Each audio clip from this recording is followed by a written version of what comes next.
Praise the lord. యెషయా గ్రంథము 32వ అధ్యాయము 13, 14, 15 వచనం నుండి ధ్యానం చేద్దాం. పైనుండి మన మీద ఆత్మ కుమ్మరింపబడి వరకు అరణ్యము ఫలభరితమైన భూమిగాను, ఫలభరితమైన భూమి వృక్షవనముగా నుండును. అరణ్యము వలె నున్న ప్రపంచము త్వరలోనే ఫలభరితమైన భూమిగా ప్రశస్తమైన ఫలములతో ఉండబోతుందని ప్రభువు ముందుగానే సెలవిస్తున్నాడు.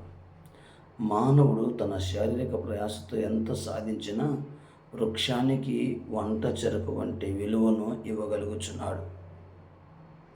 అన్యులు ఫలభరితముగా చేయబడుదరని దేవుడు సెలవిస్తున్నాడు.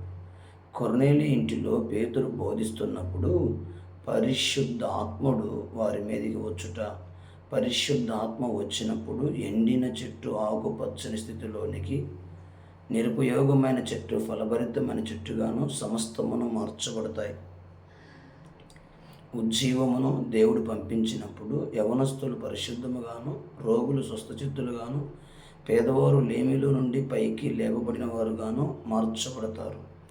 ఎఫెసులో, అంతియొకయలోను, తెస్సలోనికలోను, కొరింథులోను ఉన్న అన్య పట్టణస్థులకు సువార్త అందింపబడినప్పుడు వారు దేవుని వాక్యానికి లోబడి ఫలభరితమైన జీవితంలోనికి వచ్చినారు. మన దేశంలో దుష్టులను సమర్థించే చెడ్డ తత్వం ఉన్నది. మన నాయకుల హృదయాలను ఒక దుష్ట ఆత్మ పరిపాలించుచున్నది. ఫలభరితమైన భూమి ఇంకను ఫలించి అరణ్యము ఫలభరితమైన భూమిగా చేయబడును. నువ్వు ఎప్పటికీ ఫలభరితమైన భూమిగా నుండి ఉంటే పరిశుద్ధ ఆత్మ ద్వారా ఇంకా ఫలభరితముగా